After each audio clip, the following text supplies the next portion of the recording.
রয়েছে আপনাদের সঙ্গে। আর প্রথমেই চোখ রাখবো বন্দর এলাকায়, যেখানে মমতা বন্দ্যোপাধ্যায় তিনি এই মুহূর্তে জনসভা করছেন, পথসভা করছেন। সরাসরি রাখবো আমাদের নজর একেবারে বন্দর এলাকায়। हमारा माँ का ब्लड से उसका ब्लड मिल गया है और उन्होंने माँ को बचाया था। इसका बाद जब मेरा माता जी को देहांत हुआ, पहले मैं फ़ोन उसको किया कि हमको सेशन में जाना है, पूरा क्रिमेशन करना है। मैं किसको बोलूँ? हम पहले बॉबी का नाम हमारा याद में आया। मैं बोला तू जाके जा बंदोबस्त करके अब कर लो, और तो तेरे का साथ हमारा परिवार का सब रहेगा। हमारा ब्राह्मण धर्म में क्या होता है, हमारा जो ब्राह्मण लोग होता है ना, उसका घर में पोईते है, अपनारा जानें तो पोईते है। আমাদের ঘরের একটি ছেলে, তার নাম আবেশ, যখন পইতে হয় আরেকবার জন্মায়, দ্বিতীয় জন্ম হয়, তখন তার মুখ দেখে একটা বাবা মা। এবং তখন ববি আর রুবি আবেশের মুখ দেখেছিল। आफ्टर ही बिकेम द ब्राह्मण, हम कभी ये बात कहते नहीं है कि हम सबको साथ, तपसीली का साथ, हमारा गरीबों लोगों का साथ, हमारा हर कम्युनिटी का साथ हमारा रिश्ता बराबर है। हम ऐसा पॉलिटिक्स नहीं करता था, हम कभी नहीं किया। ये लोगों को पूछिए, जब तुम अरब में जाके सऊदी अरेबिया का मुस्लिम लीडर के साथ कोलाकुली करते हैं, तब तुम तो नहीं पूछते हैं वो हिंदू ना मुसलमान। जब तुम और दुबई में जाते हैं, एक साथ में बैठ के खाना खाते हैं, तब तो नहीं पूछते हैं तुम हिंदू ना मुसलमान है। और इधर में कहते हैं सब बहिरागत है। पहले तो बीजेपी बहिरागत है, they are the outsider of this country. हमारा बंगाल को जला रहा है। और देखिए कोई शर्म है, सुबह से नौका में चल रहा है फोटोशॉप करने के लिए। आपको पता है हमारा गंगा इतना क्लीन है कि हमारा गंगा से नौका सफ़र करते हैं। लेकिन बोलिए दिल्ली में जमुना एक है, गंगा का बहन जमुना, आप जाके एक दिन डूब लगाइए ना, हम देखता है आपका कितना प्यार है। जिसको गाली देता है उसका ऊपर सफ़र करते हैं। कभी आप देखिए फोटोशॉप करने के लिए बाघ का खांचा, टाइगर का खांचा के सामने में फ़ोटो खिंचाया। अरे आप अलीपुर चिड़ियाखाना जाइए, हम बुलेट प्रूफ ग्लास बना दिया, एनीबॉडी कैन गो, और उधर में जाके आप बाघ का सब छोटी छवि तुल सकता है। मैं 2.5 करोड़ रुपया खर्चा करके बना दिया था आज से 6-7 बरस पहले। अगर हम झूठा बोले तो अब जाके देख के आइए। Anybody can take the photo from there, just लगेगा कि बाघ हमारा पास में खड़ा हुआ है, वो बुलेट प्रूफ है।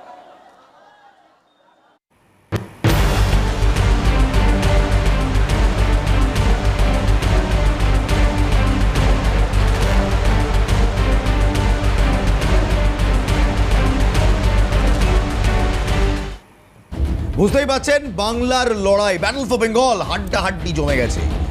কোনো একক দল বলতে পারবে না যে তারা এই মুহূর্তে লিডে আছে। কিন্তু দেখুন, সবাই বলছে প্রথম পর্যায়ে নাকি খেলা তাদের দিকে ঘুরে গেছে। অমিত শাহ বলছেন, নরেন্দ্র মোদী বলছেন, মমতা বন্দ্যোপাধ্যায় বলছেন, শুনলেন তো অভিষেক বন্দ্যোপাধ্যায় বলছেন, everybody is claiming that they have now the range of Bengal. But finally 4 May আপনি মানে আমাদের মতো আম জনতারাই কিন্তু ডিসাইড করব বাংলার ওই নীলবাড়িতে কিংবা নবান্নের 14 তলায় কে বসবে। আমার সঙ্গে মাফ করবেন, আমার সঙ্গে এই মুহূর্তে যারা রয়েছেন আসুন আলাপ করে নিই। কৃষাণু মিত্র রয়েছে আমার সঙ্গে, তৃণমূল কংগ্রেসের মুখপাত্র। কৃষাণুদা নমস্কার, let's get him on the screen. Charles Nandi ভারতীয় জনতা পার্টির মুখপাত্র আমাদের সঙ্গে রয়েছেন, নমস্কার চার্লস বাবু। এবং আরএফ হোসেন মন্ডল রয়েছেন কংগ্রেসের মুখপাত্র আমাদের সঙ্গে। আরএফ নমস্কার। বাংলার লড়াই কোন দিকে যাচ্ছে?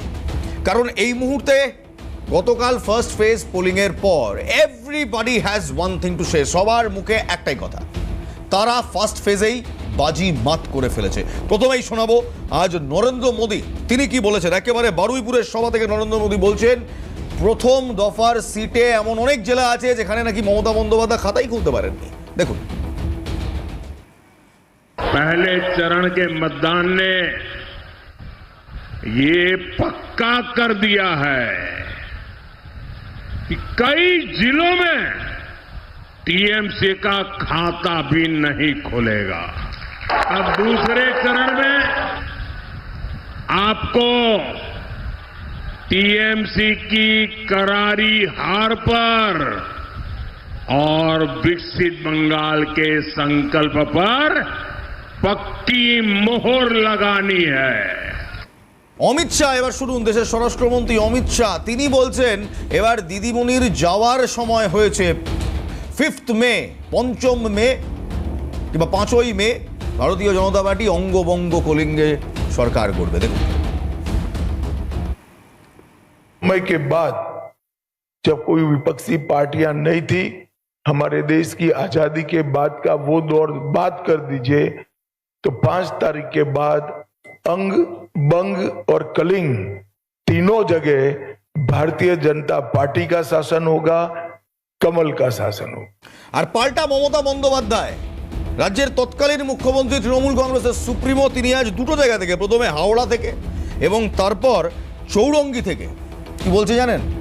গতকাল হাওড়া থেকে, আজ চৌরঙ্গি থেকে বলছেন বিজেপি অনেক সিটে হারবে এবং যদি তিনি মানুষের মন বোঝেন তাহলে জয় তৃণমূল কংগ্রেসের জন্য নিশ্চিত। দেখুন,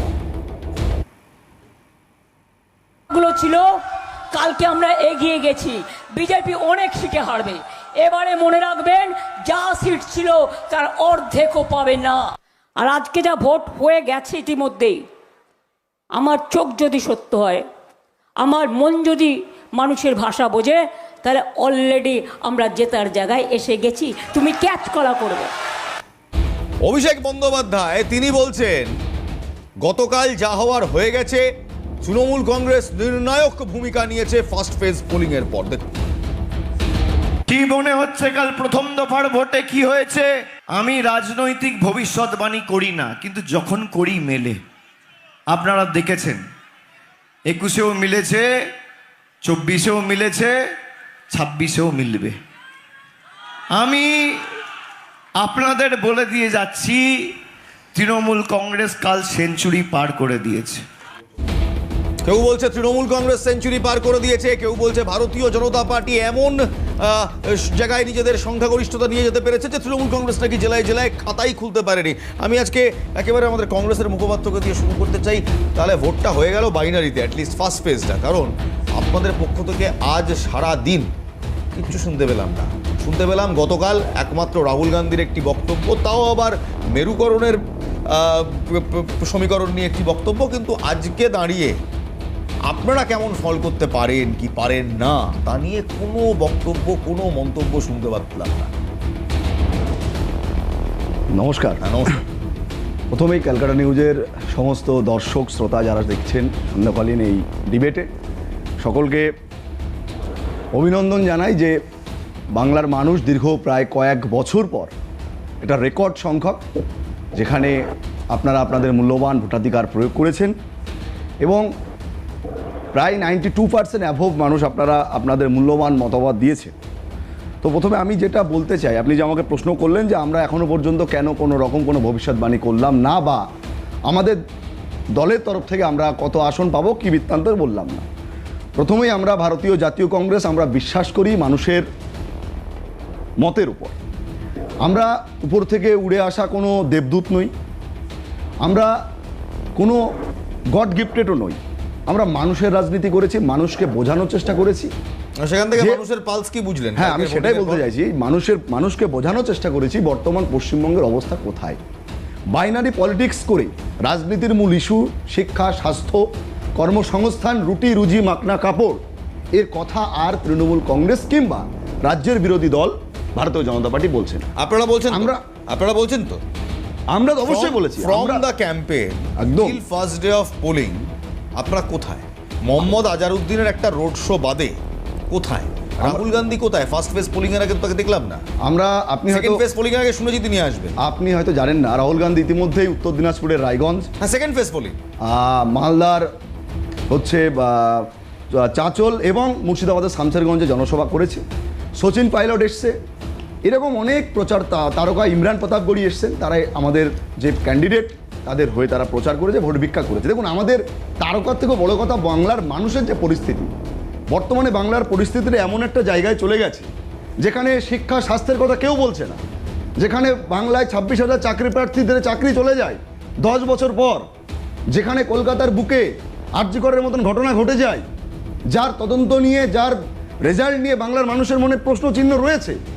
বাংলার নারীদের সুরক্ষা নিয়ে বিজেপি কিংবা তৃণমূল কংগ্রেসের কোনো কথা নেই।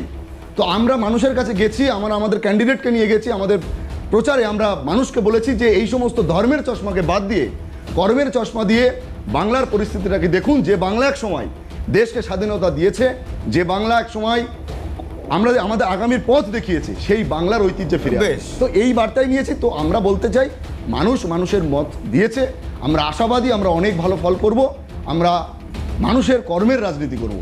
মানুষের কর্মের রাজনীতির কথা যদিও কংগ্রেস বলছে, কিন্তু এই কংগ্রেসকেই মনে রাখতে হবে সেই কর্মের রাজনীতির জন্যই 77 সালে তারা এখান থেকে সেই যে বিদায় নিয়েছে, এখনো পর্যন্ত কিন্তু সংসদীয় গণতন্ত্রে তেমন একটা প্রভাব ফেলতে পারেনি।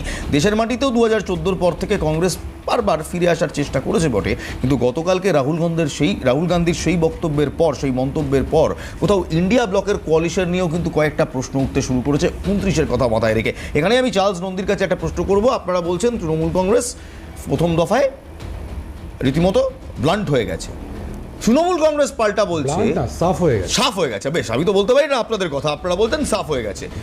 উল্টে আবার তৃণমূল কংগ্রেস সেখান থেকে বলছে যে প্রথম দফায়, একদম শোনালাম মমতা বন্দ্যোপাধ্যায় কি বলছেন, কোট অ্যান্ড কোট বলছি, যদি আমি মানুষের ভাষা বুঝতে পারি তাহলে আমরা জেতার জায়গায় এসে গেছি। অভিষেক বন্দ্যোপাধ্যায় বলছেন গতকাল সেঞ্চুরি পার করে দিয়েছেন, কি বলবেন? দেখুন, মমতা বন্দ্যোপাধ্যায়ের একটা বক্তব্য আপনারা শোনাচ্ছিলেন একটু আগে। উনি বলছিলেন যে প্রধানমন্ত্রী তো বহিরাগত। হ্যাঁ, তো মমতা বন্দ্যোপাধ্যায়কে মনে রাখতে হবে সে অতুল প্রসাদের সেই গানটি, নানা ভাষা নানা মত নানা পরিধান, বিবিধের মাঝে দেখো মিলন মহান। ওরা বলে বাংলার অস্মিতা, বাংলার সংস্কৃতি, হোয়াট ননসেন্স। মনে রাখতে হবে যে এই যে নানা ভাষা নানা মত নানা পরিধান, বিবিধের মাঝে দেখো মিলন মহান, এটাকে বলা হয় ইউনিটি ইন ডাইভার্সিটি। এটাই ভারতবর্ষের বৈচিত্র্যের মধ্যে ঐক্য। উনি ভারতীয় না কি আমি বুঝতে পারছি না কিছু, এরা বলে আবার বাংলার কথা। মনে রাখতে হবে এটাই আমাদের জাতীয় সংহতি, এটাই আমাদের জাতীয়তাবাদ। মমতা বন্দ্যোপাধ্যায় ওটা ভুলে গিয়েছেন বলেই বাংলার মানুষ তাকে ছুড়ে ফেলে দিয়েছেন।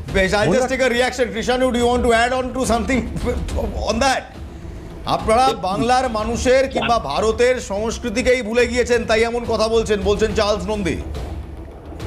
বিষয়টা হচ্ছে জাতীয়তাবাদ আর রাষ্ট্রীয়তাবাদ দুটোর মধ্যে সম্পর্কে সম্মুখ ধারণা না থাকলে এরকম একটা অজবরর ল মানুষকে পরিবেশন করতে হয়, যার নির্যাস হচ্ছে সেই শূন্য।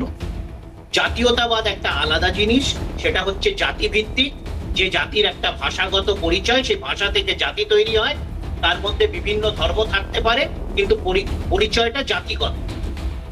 রাষ্ট্রীয়তা হচ্ছে বিভিন্ন জাতির সমাগম। ভারত রাষ্ট্র হচ্ছে বহু জাতীয় রাষ্ট্র, এখানে বহু জাতির সমাগম। তো জাতীয়তাবাদ সর্বভারতীয় প্রেক্ষাপটে হয় না, এটা রাষ্ট্রীয়তা, এটা জাতীয়তা। জাতীয়তা আমরা জাতিগতভাবে বাঙালি, এই সম্পর্কে যাদের সম্মুখ ধারণা নেই। আর আমরা তো বিভিন্ন জাতি, বাঙালির আগে তো আপনি ভারতীয়, বিভিন্ন ভাষাকে, বাঙালির আগে তো আপনি ভারতীয়, তারপরে তো আপনি বাঙালি না, এরকম ভাবে হয় না। উনি ভারতীয় বলছেন না নিজেকে, আপনার মমতা বন্দ্যোপাধ্যায় নিজেকে ভারতীয় মনে করেন না, তাই উনি ওই জন্য পাকিস্তানের প্রাইম মিনিস্টারের প্রশংসা করেন। ওই জন্য ডন পত্রিকায় মমতা ব্যানার্জির প্রশংসা হয় আর মোদিজির সমালোচনা হয়। আগে বলুন আপনি ভারতীয়, নিজেকে ভারতীয় হিসেবে গর্ববোধ করুন, সমস্যাটা এখানেই। আপনার ওটা মাথায় ঢুকবে না, আপনি বিজেপি করুন না। আগে আপনি ভারতীয়, তারপরে বাঙালি, কি বলছেন আপনি এসব? আমাকে বলতে দিন, আপনি চুপ থাকুন, আপনার সময় বলবেন। এখন বিষয়টা হচ্ছে বিভিন্ন জাতি বিভিন্ন ভাষার সমাগম এই বাংলার মাটি, সেটা আমরা ভারতীয় রাষ্ট্রীয়তাকে সামনে রেখে, ভারতীয় আমাদের দেশ ভারতবর্ষ, এটাকে তুলে ধরার জন্য আমরা কখনো কীর্তি আজাদ, কখনো ইউসুফ পাঠানকেও বাংলার মাটি থেকে প্রতিনিধিত্ব দিই। এই যে সর্বভারতীয় দল, কোথাও একটা জিনিস খুব স্পষ্ট জাতীয়তাবাদ এবং রাষ্ট্রবাদ দুটোই কিন্তু 2026-এর ব্যাটল অফ বেঙ্গল কিংবা ভোটের লড়াইয়ে নির্ণায়ক ফ্যাক্টর হবে। একটা ছোট্ট বিরতি নিতেই যাবে, বিরতির পর ফিরছি। দেখতে থাকুন Halla Bol with Ilma Syed. The battle of Bengal has just begun. Presenting by LIC हर पल आपके साथ। स्पेशल पार्टनर উত্তর থেকে দক্ষিণ ও পূর্ব থেকে পশ্চিম ব্র্যান্ডেড কানের মেশিনের একমাত্র choice Shrabani. Knowledge partner GIS group transforming education. Wardrobe partner Aboron exclusive रंगीन प्रतिदिन आबोरन के संगे निन। Associate partner tech doctor plus. অনেক দিন ধরে ডিএ পাই না, পেনশনের একই দশা। সরকারি কর্মচারী ও পেনশনভোগীদের ডিএ সপ্তম পে কমিশন চালু। 33% চাকরি মহিলাদের জন্য। পশ্চিমবঙ্গে 1 কোটি চাকরির ব্যবস্থা। হয় আউট ভরসাইন, বিজেপিকে ভোট দিন। এরকম ফ্লেভার, অ্যারোমা আর হেলথ একসঙ্গে কোথায় পাবো? এটা অ্যান্টিঅক্সিডেন্টে ভরা। তুমিও জানো? এটাই তো মকাইবাড়ির স্পেশালিটি। এই জঞ্জাল ফেলার ট্রাকটা ওর মুখোমুখি হবে কিনা কে জানে। এই নোংরা দরজাটার ছোঁয়া লেগে বেরোতে পারবে না গা বাঁচিয়ে কে জানে। আর কাদা মাটির মধ্যে ওকে কখন কোথায় নামতে হবে কে জানে। জীবনে কখন কি হয় কে জানে। সেই জন্যই আমার ভরসা শুধু ডেটল, যার 12 ঘন্টা সুরক্ষা আমার পরিবারের সবাই। আপনারা দেখছেন দ্য ব্যাটল অফ বেঙ্গল, হাল্লা বোল উইথ ইলমা সৈয়দ। আমাদের সঙ্গে চার্লস নন্দী রয়েছেন, বিজেপির মুখপাত্র, কৃষ্ণ মিত্র তৃণমূলের মুখপাত্র, এবং আরিফ রয়েছেন কংগ্রেসের মুখপাত্র। Let's come to Arif. Arif, যে ন্যাশনালিজম কিংবা রাষ্ট্রবাদ নিয়ে যে ন্যারেটিভটা সেট হলো, whether you like it or not, আমার পছন্দ হোক, আপনার পছন্দ হোক, কারোর পছন্দ হোক আর না হোক, দিস ইজ দ্য ফ্যাক্ট। এই রাষ্ট্রবাদ এবং মেরুকরণের ওপরই কিন্তু কোথাও 26-এর ভোটটা হচ্ছে। সেখানে আপনাদের কি মনে হয়, আপনারা কতটা প্রাসঙ্গিক?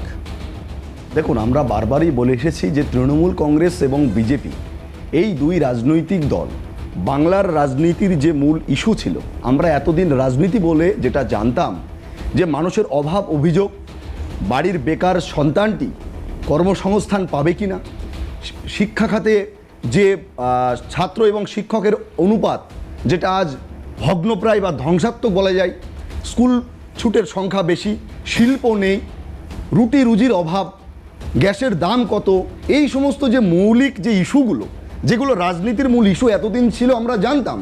ভারতীয় জাতীয় কংগ্রেস পশ্চিমবঙ্গে ডেফিনেটলি 50 বছরের বেশি ক্ষমতায় নেই, কিন্তু আমরা সেই 77-এর দিকে যদি তাকাই, বাংলার মানুষ যদি একবার বুকে হাত দিয়ে বলে, নিজেকে প্রশ্ন করে যে ভারতীয় জাতীয় কংগ্রেস কি করেছে, সমস্ত প্রাতিষ্ঠানিক উন্নয়ন যেগুলো আজকে 2026 সালে দাঁড়িয়েও সেই উন্নয়নগুলোর কথা স্মরণ শুধু করতে হয় না। আপনি কি বলছেন আরিফ যে বিজেপি কিংবা তৃণমূল তারা এই রুটি রুজির রাজনীতি করে না? 100% করে না। একটু আগে আমরা কি দেখলাম যে তৃণমূল কংগ্রেস এবং বিজেপির যে প্রতিনিধি, তারা জাতীয়তাবাদ, তারা রাষ্ট্রবাদ নিয়ে কথা বলেন। ডেফিনেটলি রাষ্ট্রবাদ নিয়ে কথা বলেন।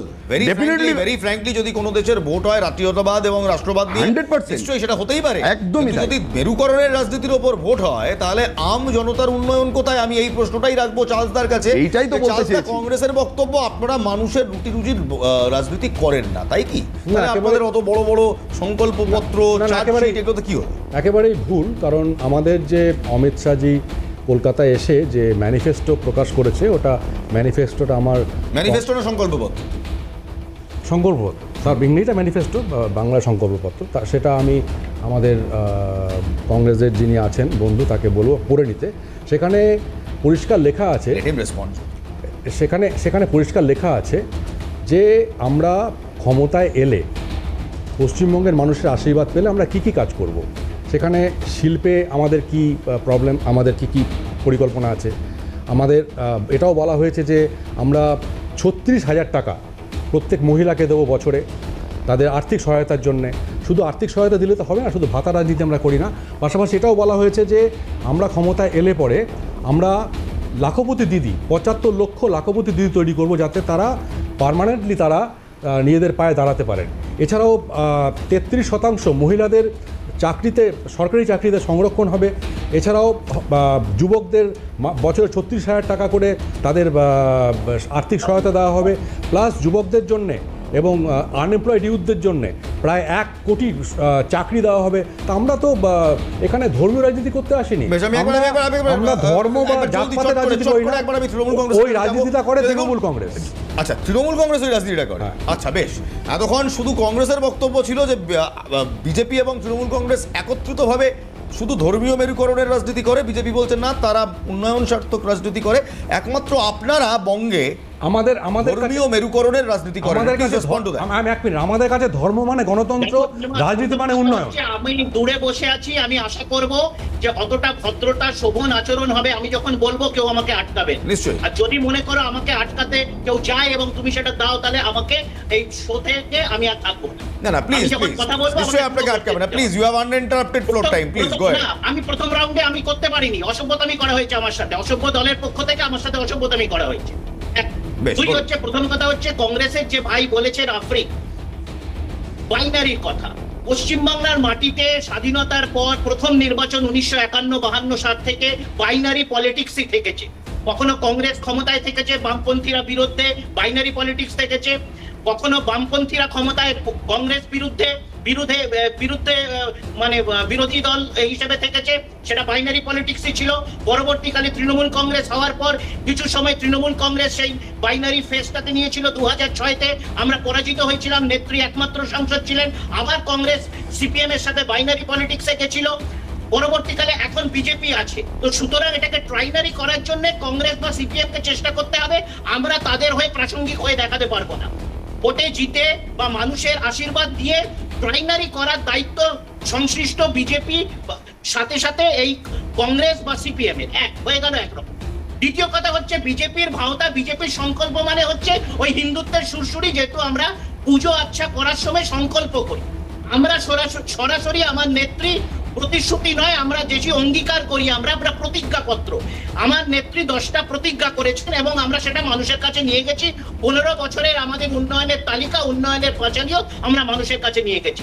এখন হলো আমি দুটো এখানে প্রশ্ন তুলছি। একটা হলো, তুমি একটা সিম্পল জিনিস দেখো, বিজেপি বলছে তারা ক্ষমতায় এলে বাংলাতে নাকি বাসে মহিলাদের যাতায়াত ফ্রি করে দেবে, বাসে যাওয়া আসার জন্য তারা ফ্রি, মহিলাদের ফ্রি পাস করে দেবে। আচ্ছা, বর্তমানে রেলওয়েটা তো বিজেপির অধীনস্থ, মেট্রো রেল বিজেপির অধীনস্থ, মেট্রোতে কি বিজেপি তার একাধিকারে তা মহিলাদের ফ্রি করতে পারে না? লোকাল ট্রেনে মহিলাদের ফ্রি করতে পারে না? বিজেপির লিপ সার্ভিস কিছুই করবে না। চাকরি 12 বছরে কটা দিয়েছে? 12 বছরে যে 2 কোটি করে 24 কোটি চাকরি হওয়ার কথা, তাতে প্রত্যেকটি অ্যাসেম্বলি কনস্টিটুয়েন্সিতে ভারত জুড়ে। বেশ বেশ, আমি একটা রিঅ্যাকশন নেব। চার্লস বাবু, আমি একটা রিঅ্যাকশন নেব। কিছু 1 সেকেন্ড ডেলিভার করেনি 12 বছরে। 12 বছরে বিজেপি পরাজয় করার জন্য। বেশ, আলটিকা রিঅ্যাকশন চার্লস বাবু, বলা হচ্ছে যে আপনারা সবটাই ভাওতাবাজি করছেন। তৃণমূলের বক্তব্য যে আপনারা যা বলছেন কিছু করবেন না। যে বলছে যে ওরা নাকি উন্নয়নের রাজনীতি করে, তাই যদি হতো তাহলে গত 15 বছরে রাজ্যটাকে শিল্পের শ্মশান বানিয়েছেন কেন? গত 15 বছরে 6333টি কোম্পানি, লিস্টেড অ্যান্ড আনলিস্টেড, তারা বাংলা ছেড়ে চলে গেছে কেন? গত 15 বছরে সিএমআই বলছে, centre for monitoring Indian economy, BJP বলছে না, 217% আনএমপ্লয়মেন্ট বেড়েছে কেন? বলুন এগুলো। একটা সময় পশ্চিমবঙ্গে অমিতাভ বচ্চনরা চাকরি করতে আসতো, আর সেখানে পশ্চিমবঙ্গ ছেড়ে 80 লক্ষ বাঙালি ছেলে মেয়ে অন্য রাজ্যে চলে যাচ্ছে কেন? এর উত্তরটা আমার মনে হয় তৃণমূল কংগ্রেসের কাছে না চেয়ে কংগ্রেসের কাছে চাওয়া উচিত, কারণ এইটার একটা মূল কারণ হচ্ছে ফ্রেট ইকুইলাইজেশন পলিসি, যেটা 1952 সাল থেকে 1992 সাল অবধি ছিল, যার জন্য কোনো কাঁচামাল সেটা বাংলায় প্রডিউস হোক কিংবা মহারাষ্ট্রে যাক, দ্য কস্ট ওয়াজ সিম্পল। যে কারণে একাধিক শিল্পপতি বাংলাকে ছেড়ে একাধিক জায়গায় গেছে, যেটা কংগ্রেসের কাছ থেকে জানা উচিত এবং পরবর্তীকালে যে সরকার এসেছে তাদেরকেও জিজ্ঞেস করা উচিত।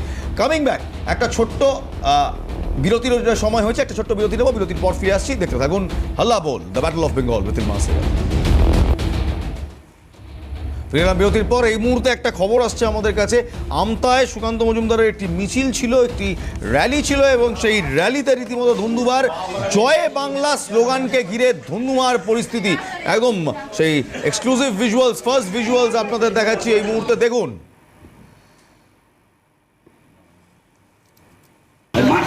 আমতায় একটি র্যালি ছিল ভারতীয় জনতা পার্টির, উপস্থিত ছিলেন সুকান্ত মজুমদার। সেই র্যালিতে হঠাৎ করেই জয় বাংলা স্লোগান ওঠে এমনটাই অভিযোগ, এবং তারপরেই বিশৃঙ্খলা ছড়ায়। কেন্দ্রীয় বাহিনী, আপনি দেখছেন যে ছবিতে যেগুলো যা দেখা যাচ্ছে, কেন্দ্রীয় বাহিনী তারপর পরিস্থিতি সামাল দেওয়ার চেষ্টা করে।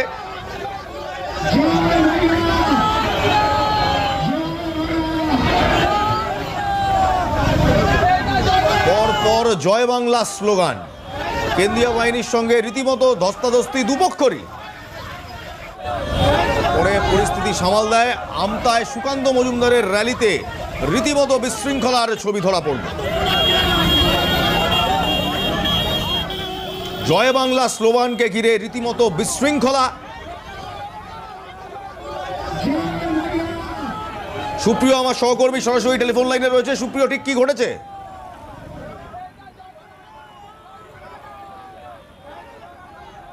সুপ্রিয়, শোনা যাচ্ছে? হ্যাঁ, দেখো, এদিন আমতা বিজেপির প্রার্থী অমিত সামন্তের সমর্থনে কিন্তু শেওড়াবেড়িয়া থেকে নারীর মোড় পর্যন্ত সুকান্ত মজুমদারের একটি র্যালি, সেই র্যালি হয়। সেই র্যালিতেই কিন্তু ধাইপুরে আসার সময় একটি উত্তেজনা তৈরি হয়। সেখানে ধাইপুরে তৃণমূল কংগ্রেসের যে পার্টি অফিস, সেই পার্টি অফিসের বাইরে কিন্তু পথসভা চলছিল তৃণমূলের। আর সেই রাস্তা ক্রস হতেই কিন্তু সেখানে সুকান্ত মজুমদারকে দেখে তৃণমূল কর্মী সমর্থকেরা জয় বাংলা স্লোগান দেয়, এবং পাল্টা কিন্তু বিজেপির কর্মী সমর্থকেরা জয় শ্রীরাম স্লোগান দেয়, এবং ধস্তাধস্তি কিন্তু সিআরপিএফ জওয়ান এবং পুলিশের সাথে ধস্তাধস্তি শুরু হয়। তারপরেই কিন্তু পুলিশের মধ্যস্থতায় কিন্তু এই জ্যাম কাটা এবং কিন্তু সেই ধস্তাধস্তি এবং সবকিছুই কিন্তু মিটে যায়। বেশ, ধন্যবাদ।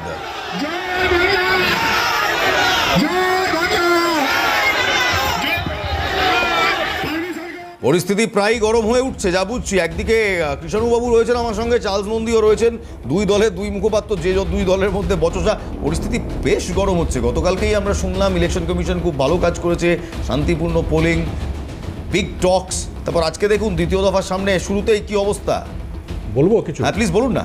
এই যে সুকান্তবাবুর মিছিল ঘিরে তৃণমূল কংগ্রেসের মাস্তানি, এটা থেকে বোঝা যাচ্ছে তৃণমূল কংগ্রেস বুঝতে পেরেছে ওদের আর 240 ঘন্টা ওরা ক্ষমতায় আছে। আজকে যদি ধরেন তৃণমূল কংগ্রেস বুঝতে পেরেছে 10 দিন ক্ষমতায় আছে। হ্যাঁ, 10 দিন ম্যাক্সিমাম 10 দিন ক্ষমতায় আছে। তৃণমূল কংগ্রেস বুঝতে পেরে গেছে যে কাউন্ট ডাউন শুরু হয়ে গেছে, ওদের নেত্রী মমতা ব্যানার্জি প্রাক্তন হওয়ার সময়ের অপেক্ষা। সেই জন্যই আমি একটা কাউন্টার নেব কৃষ্ণবাবু। এই জন্যই আর 240 ঘন্টা আপনারা ক্ষমতায় আছে, এক্সপ্রেশন অফ 10 দিন তৃণমূল ফাউস্টে প্রাক্তন হওয়া সময়ের অপেক্ষা। Please counter. হতাশা। দেখো, আমি তোমাকে বলবো যে এই কথাগুলো, এই রেকর্ডিংটা রাখো। 4 তারিখে কটার সময় আমার থেকে তোমার সময় চাই বলো, আমার থেকে আমি এখনই তোমাকে সময় দিয়ে দিচ্ছি। প্যানেলে আর যা যা আছে তারাও যাতে 4 তারিখ তোমার সেই প্যানেলে আসে, এবং তুমি এই ভিডিওটাই চালাবে। আমি 4 তারিখের উত্তর দেবো, তার আগে উত্তর দেবো। আমি একটা ছোট 10 দিন কি আছে, 10 দিন অপেক্ষা করে নাও। আচ্ছা বেশ, আই থিংক চার্লস দা কিছু বলতে চান। চার্লস দা, আসতে হবে সবাইকে, এবং এই ভিডিওটা রেকর্ডিং দেখাতে হবে। হ্যাঁ, আমি তৃণমূলের বন্ধুদের, আমার প্যানেলিস্টকে বাদ দিয়ে, কিষাণুকে বাদ দিয়ে বলছি, আমি তৃণমূলের যারা পাড়ায় তৃণমূল করেন তাদের বলবো, আপনারা পরচুলা উইক কিনে রাখুন অথবা হেয়ার ট্রান্সপারেন্ট করুন। কারণটা হচ্ছে, যদি তৃণমূলের পতাকাটা বা তৃণমূলের রংটা যদি গায়ে না থাকে, পাড়ার কুকুরও কামড়াবে 4 তারিখের পর। না ভাই, আমরা ভায়োলেন্সের এগেনস্টে কথা বলছি, হঠাৎ কথা ভায়োলেন্স কেন আমি জানি না। কিন্তু এরই মাঝখানে তৃণমূলের কুণাল ঘোষ আজ একটা অদ্ভুত মন্তব্য করেছেন, ভেরি ইন্টারেস্টিং। তিনি আজকে বলছেন যে অমিত শাহ ফ্লপ জ্যোতিষী। লোকসভায় আগে বলেছিল 400 পাবে, 240ও পায়নি। বুঝে গিয়েছেন বিজেপির কোমর ভেঙে গিয়েছে। প্রথম দফায় তৃণমূল 135টি আসন পাবে বলছেন কুণাল ঘোষ। দেখুন, অমিত শাহ হচ্ছেন একজন ফ্লপ জ্যোতিষী। অমিত শাহরা বুঝে গেছেন বিজেপির কোমর ভেঙে গেছে। গতকাল যে 152টি আসনে প্রথম পর্যায়ে ভোট হয়েছে, তাতে তৃণমূল কংগ্রেস 125 থেকে 133টি 35টি আসন পাবে। 125, সর্বোচ্চ 135। 125 থেকে 135টির মতো আসন তৃণমূল কংগ্রেস পেতে চলেছে। অমিত শাহ লোকসভা নির্বাচনের আগে বলেছিলেন 400 পাবেন, 240 পাননি। বিধানসভা নির্বাচনের আগে বলেছিলেন আব কি বার 200 পার, 77-এ আটকে গেছেন। আজকের দিনে সংখ্যাটা 60। ফলে উনি যেটা বলেন আনুপাতিক হারে তার থেকে তো কম করে ধরতে হবে। তো গতকাল মানুষ যেভাবে ভোট দিয়েছেন, বাংলার মানুষ মা বোনেরা বেরিয়ে এসে যেভাবে ভোট দিয়েছেন, বুথে বুথে বিজেপির এজেন্ট খুঁজে পাওয়া যায়নি। বলুন Charles Babu, he has a point. না না, উনি তো কিছুক্ষণ আগে বলেছেন ওরা নাকি 130টা পাবে। হ্যাঁ, এগুলো সবটাই হচ্ছে এগুলো 240 মানে 400 নট ইভেন 240, अब की बार 200 पार 77, এখন আপনারা বলছেন 125, দ্যাট ইজ ইয়োর এস্টিমেট। না না, 152তে 152তে আজকে অমিতজি বলেছেন প্রেস কনফারেন্সে যে আমরা 110 পেতে চলেছি। 110 পেতে চলেছে, এটা অমিতজি বলেছে। দেখুন, আপনাদের এখানে দুটো জিনিস বুঝতে হবে। পশ্চিমবঙ্গের একটা প্রত্যেক রাজ্যেরই একটা নিজস্ব পলিটিক্যাল কালচার থাকে। আমরা কেন বলছি যে আমরা এত নিরঙ্কুশ সংখ্যাগরিষ্ঠতা পেতে চলেছি, কারণটা হচ্ছে যে প্রত্যেকটা রাজ্যের একটা নিজস্ব পলিটিক্যাল কালচার আছে। দেখুন, frankly nobody knows what the vote holds. এবারে চার্লস বাবু, রাইট নাও কারোর পক্ষে জানা সম্ভব নয় এই 152টি আসনে কত ভোট পড়েছে, কারোর পক্ষে জানা সম্ভব নয়। সবার fate, please listen me, please hear me out, সবার ফেট হ্যাজ বিন সিল্ড। ওই ইভিএম বাক্সগুলো এখন স্ট্রং রুমে রয়েছে, মানুষ তাদের ভোটাধিকার প্রয়োগ করেছেন এবং ব্যাপকভাবে প্রয়োগ করেছে 92%। আমার বক্তব্য এখানে আমি একবার কংগ্রেসের মুখপাত্রকে নিয়ে আসবো যে সত্যি কি এই ভবিষ্যৎবাণীগুলো, কেউ বলছে 135, কেউ বলছে 125, কেউ বলছে 130, কেউ বলছে সেঞ্চুরি বার করে দিয়েছি, কেউ বলছে আমরাই ক্ষমতায় আসবো, সত্যি is it just pep talk second ফেজের আগে পেপটক, নাকি সত্যি কারোর কাছে কোনো ধারণা আছে? দেখুন, কার কাছে কি ধারণা আছে সেটা আমাদের জানার, আপনাদের কাছে আমরা জানিও না। আমরা শুধু এটুকু বলতে চাই, এই সমস্ত জ্যোতিষীবিদ যারা, তারা 4 তারিখের পরে রেজাল্ট পাবে, কিন্তু আমরা যেটা বলতে চাইছি সেটা হচ্ছে এই সমস্ত বাজার গরম করা কথাবার্তা বলে তারা হয়তো তাদের রাজনৈতিকভাবে তাদের দলকে স্ট্রং করতে চাইছে সেকেন্ড ফেজের জন্য। কারণ নির্বাচন কমিশন এবার অন্তত এটুকু আমাদের নেতা অধীর রঞ্জন চৌধুরী বহরমপুরের ক্ষেত্রে বলেছেন যে তিনি 100% স্যাটিসফাইড। বিক্ষিপ্ত ঘটনা ডেফিনেটলি ঘটেছে, কিন্তু সেই জায়গায় দাঁড়িয়ে বাংলার যে ভোট রাজনীতি আমরা এতদিন দেখে এসেছি, যে হিংসা সন্ত্রাস আমরা দেখে এসেছি, বিরোধী এজেন্টকে বসতে না দেওয়া, ইভেন এই এত মানে কড়াকড়ির মধ্যেও আমরা বহরমপুরের 1 নম্বর ওয়ার্ডের দিকে যদি তাকায়, আপনারা হয়তো খবরও করেছেন, দেখতে পাবেন সেখানে কংগ্রেসের এজেন্টকে কীভাবে মারা হয়েছে। তো এই কালচার তো পশ্চিমবঙ্গে ছিল না। এই কালচারের রপ্তানি করলো কে সেটা আমাদেরকে জানতে হবে, বাংলার মানুষ সেটা জানে। তো এই যে ভোটটা হয়েছে, 92%-এর অ্যাভোভ মানুষ ভোট দিয়েছে, এর মধ্য দিয়ে এই যে সেট্রিং কালচার, এই যে ভবিষ্যৎবাণী কালচার, বা এই যে মানে বিভিন্ন রকমভাবে বিরোধীদের কণ্ঠরোধ করা, এর জবাব মানুষ দিয়েছে। 4 তারিখ আমরা আশা করব এই দুর্নীতিপরায়ণ সরকার যে তৃণমূল সরকার চলছে, এটাকে মানুষ বিদায় দেবে এবং না, আমার কংগ্রেসের ভাই খুব ভালো বলছেন, কিন্তু উনার মনে রাখা দরকার যে বাংলার ইতিহাসে রাজনৈতিক সন্ত্রাস, যখন ইতিহাসের বই, তুমি যেরকম ইতিহাসে খুব ভালো তোমার জ্ঞান আছে, 72 সালে সন্ত্রাস হচ্ছে বাংলার মাটিতে সব থেকে বড় রাজনৈতিক সন্ত্রাস শুরু, তার আগেও কম বেশি হয়েছে, সেটা কিন্তু কংগ্রেসের নেতৃত্বে, যদিও সেটা আমারও জন্মের আগে, ঠিক আছে, হয়তো অনেক মানুষ ভুলে গেছে, যেরকম বললাম আমারও জন্মের আগে, হয়তো অনেক ছোট, ঠিক আছে, হয়তো বিজেপির যিনি চার্লস বাবু আছেন উনি হয়তো রিলেট করবেন যেহেতু আমরা সমবয়সী। তো এই জিনিসটা 72 সালে রাজনৈতিক সন্ত্রাস, সেটা এখনো অবধি সেটা বাংলাতে কেউ ইকুয়েট করে। তো সুতরাং আমরা ভুল ত্রুটি সকলে মেনে তারপরে এগোনোটা ভালো। খুব সংক্ষেপে কংগ্রেস, আমি তৃণমূলের মুখপাত্র দাদাকে শুধু এটুকু বলতে চাই, দাদা যে সুন্দর করে শুরুটা করলেন না, দাদা বললেন যে 72-এর সময় সন্ত্রাস দেখেছি, আবার শেষের দিকে বললেন যে আমরা ত্রুটিমুক্ত নির্বাচন করতে চাইছি। তো আমি দাদাকে শুধু বলতে চাই যে এই বাংলা স্বাধীনতার পর আজকের ডেটে, যখন আমরা 1947 সালে স্বাধীনতা পেয়েছি, সেই সময় ভারতবর্ষ যে অবস্থায় ছিল, আজকে 26 সালে নিশ্চয়ই সেই অবস্থায় নেই, অনেক বেশি ডেভেলপ করেছে। তো আমরা কি সেই পুরানো কোথায় কি হয়েছে, ডেফিনেটলি বিক্ষিপ্ত ঘটনা হতেই পারে, কিন্তু 2011-র পর বাংলার নির্বাচন, বিশেষ করে পঞ্চায়েত নির্বাচন, পৌরসভা নির্বাচন কিভাবে হয়েছে এটা বাংলার মানুষ জানে। এটা 1972 থেকে অনেক বেশি ভয়ঙ্কর এবং অনেক বেশি পরিকল্পিতভাবে করা হয়েছে, কারণ এখানে ডাক দেওয়া হয়েছে বিরোধী শূন্য বিধানসভা, এখানে ডাক দেওয়া হয়েছে বিরোধী শূন্য বাংলার, কিন্তু কংগ্রেস 1972 কথা যদি আপনি বলেন, কখনোই আমরা কিন্তু সেই স্লোগান দিইনি যে আমরা বিরোধী শূন্য বিধানসভা চাই, আমরা বিরোধী শূন্য বাংলা চাই। এটা জানতে চাই। আমাদের কংগ্রেসের মুখপাত্র যখন এই কথাটা বলে, একটু আমাকে ইতিহাসটা মনে করিয়ে দেওয়া উচিত। সিদ্ধার্থ শঙ্কর রায়ের 1972 থেকে 1977 মধ্যে এক্সট্রা জুডিশিয়াল কিলিংসের যদি আমরা হিস্ট্রিটা দেখি, তাহলে বিশ্বাস করুন, আমি আপনাকে বলছি, আপনি এখন লজ্জায় মুখ লুকোবেন যদি আমি সত্যি সেগুলো বলতে থাকি। একই সঙ্গে আপনারা যখন বলছেন আপনারা কারো কণ্ঠরোধ করেননি, তখন মনে রাখবেন এমার্জেন্সিটা আপনারাই এনেছিলেন। এবং ডিসেন্ট, অ্যাকশন এগেন ডিসেন্টটা কিন্তু কংগ্রেসের হাত ধরেই। লেগেসি অফ ভায়োলেন্স শুনবেন, 1977-এর শিফট হলো আপনার লেগাসি অফ ভায়োলেন্সের জন্য। নকশালবাড়ি কাদের জন্য শুরু হয়েছিল এটাও একবার মনে রাখতে হবে। সোনাম ওয়াংচুক পুলিশ অফিসার কার কথায় একজন প্রেগনেন্ট মহিলার পেটে লাথি মেরেছিল, এটাও কংগ্রেসকে আরেকবার হয়তো ভেবে দেখতে হবে। কি টেকবে এটা শুনবেন। লেফট ফ্রন্ট 77 সালে ক্ষমতায় এসেছিল কারণ সিদ্ধার্থ শঙ্কর রায়ের কংগ্রেস রুলে সেই সময় মানুষ জমিদার এবং জোদ্দারদের কি বলবো একসঙ্গে ডবল অ্যাটাকে রীতিমতো ব্যতিব্যস্ত হয়ে গেছিল। চার্লস বাবু, এম আই রং? না, আমি এবারে আজকে 26-এর বাংলায় চলে আসি। না, একদম ঠিক বলছেন। প্রথম কথা মনে রাখতে হবে যে এই মুহূর্তে যে রাজনৈতিক হিংসার যে কালচার, এটা তৃণমূলই আমদানি করেছে। তার দুটো উদাহরণ আমি দেব। হাইকোর্ট বলেছে এখানে শাসকের আইন চলে, আইনের শাসন নেই। আর সুপ্রিম কোর্ট আজ থেকে 15 দিন আগে বলেছে there is a complete breakdown of law and order in West Bengal. কি বলবেন কৃষ্ণবাবু? আপনাদের আমদানি করা কালচার যদিও আগে ছিল, মানছি, বামেদের সময়ও ছিল, কংগ্রেসের সময় তো নিশ্চয়ই ছিল। মনে রাখতে হবে আপনারা ভোটের আগে এই সংস্কৃতিকে আমদানি করেন। মনে রাখতে হবে কংগ্রেস আর তৃণমূল কংগ্রেসের ডিএনএ এক। গুজরাটে নরেন্দ্র মোদী মুখ্যমন্ত্রী থাকাকালীন একটা রাজ্য সরকারের প্রকল্প ছিল, প্রকল্পটার নাম এখন আমার মনে পড়ছে না, তুমি গুগল থেকে বার করে দিতে পারো।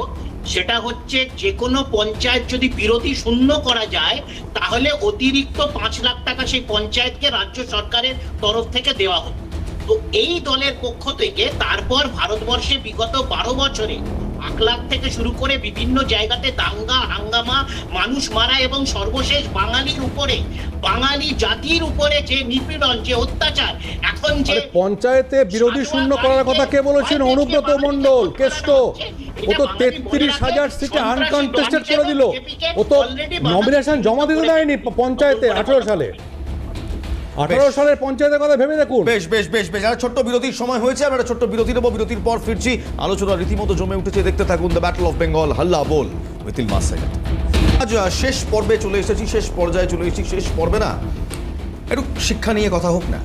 যাদবপুর বিশ্ববিদ্যালয়, আজ প্রধানমন্ত্রী নরেন্দ্র মোদীর বক্তব্যে এই যাদবপুর বিশ্ববিদ্যালয় খুব প্রমিনেন্টলি স্থান পেল। Not because it is one of the premier education institutions of the country, but because the Prime Minister thinks the slogans on the walls of Jadavpur are anti-national. देखो, जादवपुर यूनिवर्सिटी का नाम दुनिया भर में सम्मान से लिया जाता था। इस कैंपस की नींव ही राष्ट्रवाद पर रखी गई थी, लेकिन आज यहां की स्थिति देखिए, कैंपस के अंदर धमकियां दी जा रही हैं, दीवारों पर देश विरोधी बातें लिखी जा रही है और छात्र अपनी पढ़ाई के बजाय सड़कों पर प्रदर्शन करने को मजबूर है।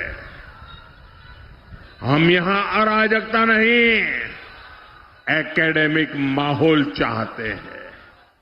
हम यहां धमकियां नहीं, संवाद चाहते हैं।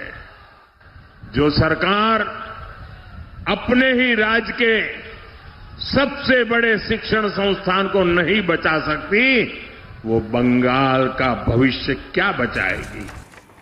এরপর মমতা বন্দ্যোপাধ্যায় একটি পোস্ট করেছেন টুইটারে, এর পাল্টা একটি পোস্ট করেছেন এবং it's a very personal post. সেই পার্সোনাল পোস্টটা আপনাদের প্রথমে শোনাই, তারপর মমতা বন্দ্যোপাধ্যায়ের বক্তব্য শোনাবো। তিনি পোস্ট করে বলছেন, একেবারে মমতা বন্দ্যোপাধ্যায় নরেন্দ্র মোদীর নাম করে পার্সোনালি, মানে আপনি করে লিখছেন। তিনি বলছেন, আপনার সরকারের NIRF র্যাঙ্কিংয়ে যাদবপুর শীর্ষস্থানে, আপনি সেই শ্রেষ্ঠত্বকেই অপমান করতে উদ্যত। আপনি কি এতটাই নিচে নামতে পারেন? মমতা বন্দ্যোপাধ্যায় বলছেন, নরেন্দ্র মোদীকে, আমার শব্দ নয়, মমতা বন্দ্যোপাধ্যায়ের শব্দ। শিক্ষার্থীদের প্রতিবাদী কণ্ঠস্বরকে নৈরাজ্য বলা যায় না। নৈরাজ্য হলো ন্যায়ের পরিবর্তে ক্ষমতা প্রদর্শনের বুলডোজার ব্যবহার। আর এবার শুনুন মমতা বন্দ্যোপাধ্যায় ঠিক এই প্রসঙ্গে কি বলেছেন, হাওড়া থেকে কিভাবে সুর চড়ালেন, দেখুন। একটা প্রধানমন্ত্রী আজকে যাদবপুর ইউনিভার্সিটির স্টুডেন্টদের যে ভাষায় আক্রমণ করেছেন, আমি মনে করি ছাত্র সমাজ, যুব সমাজের প্রতিবাদ করা উচিত। আমাদের ছাত্রছাত্রীরা আমাদের গর্ব, আমাদের যুবক যুবতীরা আমাদের গর্ব, আমাদের ভাই বোনেরা আমাদের গর্ব। বলছে ওখানে নাকি নৈরাজ্য চলছে, তুমি 1 পয়সাও যাদবপুর ইউনিভার্সিটিকে দিয়েছো? তুমি কি জানো যাদবপুর ইউনিভার্সিটি নাম্বার 1 র্যাঙ্কে আছে? ক্যালকাটা ইউনিভার্সিটি আছে, প্রেসিডেন্সি আছে, সেন্ট জেভিয়ার্স আছে, মাথায় রেখে দিও। আমি শুরু করবো আরিফকে দিয়ে, কংগ্রেসের প্রতিনিধি। লেটস গো না নিউট্রাল টেক। আমি জানি বিজেপি কি বলবে, আমি জানি তৃণমূল কি বলবে। I want a neutral take. আপনারা কি বলবেন? দেখুন, যাদবপুর ইউনিভার্সিটির যে পরিকাঠামো শুধু নয়, যাদবপুর ইউনিভার্সিটির যে নাম সুনাম সেটা বাংলার কাছে গর্বের, এটা অস্বীকার করার কোনো জায়গা নেই। এটা অ্যাকচুয়ালি ইচ্ছাকৃতভাবে অপপ্রচার নাকি এটা নিয়ে রাজনৈতিক কোনো ফায়দা তুলতে চাইছে এটা আমাদের জানা নেই। তৃণমূল কংগ্রেস এবং বিজেপি এটা করতে চাইতে পারে। দেখুন, দেশবিরোধী মতন ট্যাগ একটা ইউনিভার্সিটিকে দেওয়া যায়, যে ইউনিভার্সিটি একজন নাম্বার 1 র্যাঙ্কিং এবং কেন্দ্র সরকারের একটি সংস্থার র্যাঙ্ক দিয়েছে, NIRF এর র্যাঙ্ক, NIRF সেই র্যাঙ্ক দিয়েছে। সেই জায়গায় দাঁড়িয়ে দেশের প্রধানমন্ত্রী যাদবপুর ইউনিভার্সিটির মতন একটা ইউনিভার্সিটিকে দেশবিরোধীর মতন কার্যকলাপ হয় এরকম তকমা দেওয়া, এটা আদৌ কতটা বাংলার মানুষের কাছে গ্রহণযোগ্য, এটা কিন্তু প্রশ্নচিহ্ন থাকবে। কারণ আমরা যারা শিক্ষিত সমাজ, যারা পড়াশোনা করছি, তারা কিন্তু আমরা চাই যে যাদবপুর ইউনিভার্সিটি, প্রেসিডেন্সি বিশ্ববিদ্যালয় এরকম জায়গায় আমরা কিন্তু চান্স পেতে চাই, পড়তে চাই। তার গুণগত মান, তার পড়াশোনার যে স্ট্রাকচার বা তাদের যে রেকর্ডস, রেজাল্টে, তার উপরে ভিত্তি করে এবং তাদের যে সুনাম, সেই জায়গায় দাঁড়িয়ে প্রধানমন্ত্রী এরকম মন্তব্য আমি ব্যক্তিগতভাবে মনে করি এটা অত্যন্ত যুব সমাজের কাছে, বিশেষ করে বাংলার কাছে এটা অপমানজনক বলে আমি মনে করি। এবার এর মধ্যে কোনো রকম রাজনৈতিক ফায়দা থাকতে পারে, আদৌ তিনি এটা ইচ্ছাকৃতভাবে বলেছেন কিনা, কারণ এরকম তো বিভিন্ন রকম বক্তব্য বিজেপির নেতারা তারা মাইকের সামনে ওপেন মঞ্চ থেকে। আমি একটা প্রশ্ন চার্লস বাবুকে করতে চাই। I'll come back to you. আমি চার্লস বাবুকে করতে চাই যে চার্লস বাবু, তাহলে JNU is to Delhi is directly proportional to Jadavpur university is to Bengal? দেখুন, আমাদের এখানে পরিষ্কার একটা স্ট্যান্ডার্ড, সেটা হচ্ছে যে শিক্ষাঙ্গনে রাজনীতি হবে না, ক্যাম্পাসে রাজনীতি, এগুলোর আমরা বিরোধী। এক, দুই হচ্ছে যাদবপুরের টুকরো, তার মানে আপনি বলছেন শিক্ষাঙ্গনে রাজনীতি হবে না, আমরা পছন্দ করি না, মানে আপনারা শিক্ষাঙ্গনে রাজনীতি চাইছেন না। আমরা মনে করি যাদবপুরের যে টুকরো টুকরো গ্যাং এবং যাদবপুরের যে শিক্ষার যে পরিবেশ, এটা অবশ্যই ধ্বংস করা হয়েছে। আমার একটা খুব সহজ প্রশ্ন, আপনি বলছেন ছাত্র রাজনীতি হবে না, আপনি শেষ নিশ্চয়ই করবেন, ছাত্র রাজনীতি হবে না। আমি ছাত্র রাজনীতির কথা বলি, আপনি তো বলছেন শিক্ষাঙ্গনে রাজনীতি, ছাত্ররা তো শিক্ষাঙ্গনেই রাজনীতি করে। আমি বলেছি ক্যাম্পাসে না, ছাত্র রাজনীতির বিরোধী আমরা না। আমরা বলেছি যে রাজনীতিকরণ, শিক্ষায় যে রাজনীতিকরণ তার বিরোধী, শিক্ষায় যে রাজনীতিকরণ তার বিরোধীর কথা। শিক্ষার রাজনীতিকরণটা কি? সেই জন্যই যাদবপুরের রাজকীয় অবস্থা। শিক্ষার রাজনীতিকরণটা কি? যে দেখুন না, চার্লস বাবু, you been a journalist yourself, please answer me. আজকে শিক্ষার রাজনীতিকরণটা কি? আজকে সেটাই আমি আসছি। আজকে মুখ্যমন্ত্রী মমতা বন্দ্যোপাধ্যায়ের মুখে শিক্ষা এসব নিয়ে কথা শোভা পায় না। তার কারণ শিক্ষাকে এই মমতা বন্দ্যোপাধ্যায় শেষ করেছেন। ভাবা যায় শিক্ষায় যে দুর্নীতি ওরা করেছেন, পাহাড় প্রমাণ দুর্নীতি। আপনি দেখুন রিক্রুটমেন্ট স্ক্যাম, যে নিয়োগ দুর্নীতি করে শিক্ষাকে শেষ করে দিয়েছে। আপনি অল ইন্ডিয়াতে চলে আসুন আজকে, যদি আপনি ন্যাশনাল লেভেলে দেখেন 8500 স্কুলে যেখানে জিরো অ্যাডমিশন প্রাইমারিতে, সেখানে 4555টি স্কুল হচ্ছে পশ্চিমবঙ্গে যেখানে জিরো অ্যাডমিশন। এখানে প্রাইমারি স্কুল বন্ধ হতে চলেছে। তো কিসের শিক্ষার কথা মমতা বন্দ্যোপাধ্যায়? অর্থাৎ আপনি বলছেন শিক্ষাকে সামনে রেখে যে রাজনীতি করা হয়, যে রাজনীতিকরণ করা হয়। আমি একবার তৃণমূলের মুখপাত্র কৃষ্ণ মিত্রকে জিজ্ঞেস করবো যে আপনারা কিভাবে দেখছেন এই গোটা তরজাটা? প্রথম কথা হচ্ছে, আমাদের এই প্যানেলে অ্যাঙ্কার সহ কতজন ছাত্র রাজনীতি করেছে আমি জানি না, তুমি করেছো আমি জানি, আমিও ছাত্র রাজনীতি করেছি। ছাত্র রাজনীতিটা হচ্ছে ডিসেন্টের রাজনীতি, ছাত্র রাজনীতি হচ্ছে এস্টাবলিশমেন্টের বিরুদ্ধে রাজনীতি। সেখানে অনেক রকম ইজম ইনফ্লুয়েন্স করে, তার মধ্যে থেকে নেতৃত্ব উঠে আসে, তার মধ্যে থেকে সমাজ গড়ার কারিগররা উঠে আসে। এখন প্রধানমন্ত্রী যখন কিছুদিন আগে নয়ডাতে গেছিলেন, তখন 12টা ইউনিভার্সিটি থেকে, ইনক্লুডিং গালগোটিয়া নামক একটা ইউনিভার্সিটি থেকে ছেটিয়ে বাসে করে স্টুডেন্টদের নিয়ে যাওয়া হয়েছিল। তার পরিবর্তে 2 দিন করে তাদেরকে এক্সট্রা ছুটি দেওয়া হয়েছিল। সেই দলের মুখে এইসব বড় বড় কথায় মানায়। ছাত্র রাজনীতি মানে অ্যান্টি ন্যাশনাল রাজনীতি নয়, ছাত্র রাজনীতি মানে অ্যান্টি ন্যাশনাল রাজনীতি নয়। ছেড়ে দিন, আপনি কেন এর মধ্যে ঢুকবেন না? বিষয়টা হচ্ছে মানে এই মুহূর্তে আমার একটা প্রশ্ন, আমার একদম শেষ প্রশ্ন, আমি একদম ওপেন হাউসে রাখছি, আমি ওপেন হাউসে এই প্রশ্নটা রাখছি। কিষাণুদা, just bear with me 1 second, আমি একদম ওপেন হাউসে এই প্রশ্নটা রাখছি, প্লিজ এভরিবডি রিঅ্যাক্ট। আপনারা কি সত্যি মনে করেন যে যাদবপুর ইউনিভার্সিটির মধ্যে একটা ইনস্টিটিউট, যেটা one of the most premier institutes rank by NIRF, সেখানে অ্যান্টি ন্যাশনাল এলিমেন্টস আছে? কারণ যদি থাকে তাহলে সেটা দেশের সুরক্ষার জন্য খুব খুব গুরুত্বপূর্ণ। I really want to know what Ajit Doval is doing. I really want to know what Ajit Doval is doing. না ইলমাস, একটা কথা, একটা ইলমাস, একটা প্লিজ শোনো, এদের কাজ কারবার দেখো। তুমি মনে আছে তোমার ছোটবেলায়, বা আমার কংগ্রেসের যে ভাই আছে, আমাদের অন্তত আমি তোমাদের থেকে একটু বয়সে বড়, আমি আমার স্কুল কলেজ লাইফে পশ্চিমবাংলার যে ইনস্টিটিউট অফ এক্সিলেন্স এর মধ্যে শিবপুর BE কলেজ পড়তো, বিশ্বভারতী পড়তো আমাদের শান্তিনিকেতনে। এই শিবপুর BE কলেজ এবং বিশ্বভারতী আজকের দিনে সম্পূর্ণভাবে কেন্দ্রীয় শিক্ষা মন্ত্রকের এখতিয়ারভূত, সেখানে রাজ্য সরকারের কোনো এখতিয়ার নেই। দেখো র্যাঙ্কিং এদের কি দশা করে ছেড়েছে এরা। বেশ বেশ, সত্যি আমার হাতে আর সময় নেই, আমি জাস্ট চার্লস বাবু আপনার কাছ থেকে একটা লাস্ট নেবো। তো আপনি কি সত্যি মনে করেন যে অ্যান্টি ন্যাশনাল এলিমেন্টস যাদবপুর ইউনিভার্সিটিতে আছে? অবশ্যই। তাহলে আমাদের IB থেকে শুরু করে যত ইন্টেলিজেন্স ইউনিটস আছে, they really need to act on it. না, এখানে একটা বিষয় আছে। প্রথম কথা হচ্ছে যে যদি শিক্ষাঙ্গনে কোনো পুলিশিং করতে হয়, তার জন্যে ভাইস চ্যান্সেলর বা ওখানকার যে ইউনিভার্সিটি অথরিটি, তার পারমিশন লাগে। তার পারমিশন ছাড়া আপনি কোনো শিক্ষার কোনো জায়গায়, কোনো এডুকেশন ইনস্টিটিউট ঢুকতে পারবেন না। বেশ, আই এম কোয়াইট শিওর যদি ব্যাপারটা ন্যাশনাল সিকিউরিটির হয়, then everything can be arranged. আমার সত্যি আর সময় নেই, টাইম আমার সময় একেবারে জাস্ট 30 সেকেন্ডস। আমি একটু বলতে চাই, ছাত্র রাজনীতি নিয়ে বিজেপি তিনি প্রতিনিধি বললেন 30 সেকেন্ড দিতে পারি, আমার কাছে সময় উনি একেবারে বলছেন যে ছাত্র রাজনীতি কলেজ ক্যাম্পাসে কেন হবে, কিন্তু ওনাকে জেনে রাখা উচিত, ওনাকে জেনে রাখা উচিত ভুল বলা যে ক্যাম্পাসে কোনো রাজনীতি হয়, এটা বললেন ক্যাম্পাসে কোনো রাজনীতি হয়, কিন্তু জেনে রাখা উচিত স্বাধীন আন্দোলনে, স্বাধীনতার আন্দোলনে ছাত্রদের ভূমিকা, ভারতবর্ষের স্বাধীনতা আন্দোলনে ছাত্রদের ভূমিকা। আমাকে এখানেই শেষ করতে হচ্ছে, কিন্তু শেষ করার আগে আমাকে একটা কথা বলতেই হবে। ভগৎ সিং কিংবা নেতাজি সুভাষচন্দ্র বোস, এদের রাজনীতিটা শুরু হয়েছিল একেবারে কলেজ থেকেই। এই দুজন বিপ্লবী বীর স্বাধীনতা সংগ্রামী, তারা তাদের রাজনীতিটা শুরু করেছিলেন, যেটা পরবর্তীকালে গিয়ে আমাদের দেশকে স্বাধীনতা এনে দিয়েছে।